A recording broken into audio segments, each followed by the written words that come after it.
ବନ୍ଧୁଗଣ, ଆପଣମାନେ ତରଙ୍ଗ ଟିଭିରେ ପ୍ରସାରିତ ହେଉଥିବା ପ୍ରତ୍ୟେକ ଧାରାବାହିକ ନିଶ୍ଚିତ ଭାବରେ ଦେଖୁଥିବେ। ଆପଣମାନେ ସମସ୍ତ ଅଭିନେତ୍ରୀମାନଙ୍କୁ ମଧ୍ୟ ନିଶ୍ଚିତ ଭାବରେ ଜାଣିଥିବେ। କିନ୍ତୁ କ'ଣ ଆପଣମାନେ ଜାଣିଛନ୍ତି କି ଏହି ଅଭିନେତ୍ରୀମାନଙ୍କ ଦରମା କେତେ? ତେବେ ଆଜି ଆମେ ଆପଣମାନଙ୍କୁ ଏହି ସମ୍ବନ୍ଧରେ କହିବୁ।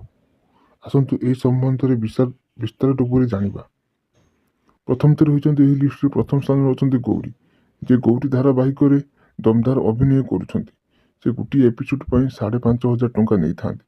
ତାଙ୍କର ମୋଟ ସମ୍ପତ୍ତିର ମୂଲ୍ୟ ପ୍ରାୟ 20 ଲକ୍ଷ ଟଙ୍କା ଅଟେ। ଆମର ଏହି ଦ୍ୱିତୀୟ ସ୍ଥାନରେ ରହିଛନ୍ତି ମଙ୍ଗଳା। ମଙ୍ଗଳାଚରଣ ଧାରାବାହିକରେ ଗୋଟିଏ ଏପିସୋଡ୍ କରିବା ପାଇଁ ମଙ୍ଗଳା ପ୍ରାୟ 10ରୁ 15,000 ଟଙ୍କା ନିଅନ୍ତି। ତାଙ୍କର ସମୁଦାୟ ସମ୍ପତ୍ତିର ମୂଲ୍ୟ ପ୍ରାୟ 17ରୁ 20 ଲକ୍ଷ ଟଙ୍କା ହେବ।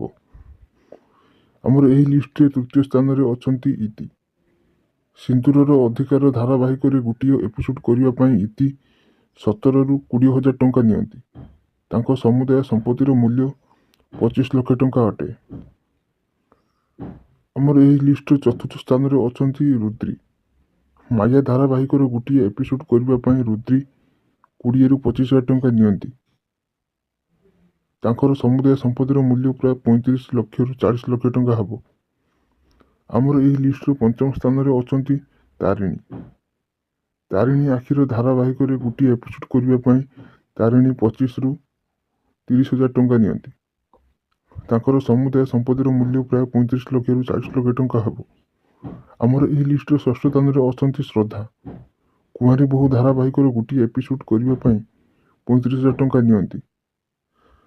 ତାଙ୍କର ସମୁଦାୟ ସମ୍ପତ୍ତିର ମୂଲ୍ୟ ପ୍ରାୟ 50ରୁ 60 ଲକ୍ଷ ଟଙ୍କା ଅଟେ। ଆମର ଏହି ଲିଷ୍ଟର ସପ୍ତମ ସ୍ଥାନରେ ଅଛନ୍ତି ଐଶ୍ୱର୍ଯ୍ୟା, ଯିଏ ଆମର ନୂଆବାଉ ଧାରାବାହିକରେ ଗୋଟିଏ ଏପିସୋଡ୍ କରିବା ପାଇଁ ଐଶ୍ୱର୍ଯ୍ୟା 30ରୁ 32,000 ଟଙ୍କା ନିଅନ୍ତି। ତାଙ୍କର ସମୁଦାୟ ସମ୍ପତ୍ତିର ମୂଲ୍ୟ ପ୍ରାୟ 70 ଲକ୍ଷରୁ 75 ଲକ୍ଷ ଟଙ୍କା ହେବ। ଏହିଭଳି ଭିଡ଼ିଓ ଦେଖିବା ପାଇଁ ଚ୍ୟାନେଲ ସହ ଯୋଡ଼ି ହୁଅନ୍ତୁ। ଚ୍ୟାନେଲକୁ ଲାଇକ୍, ସେୟାର ଏବଂ ସବସ୍କ୍ରାଇବ୍ କରନ୍ତୁ।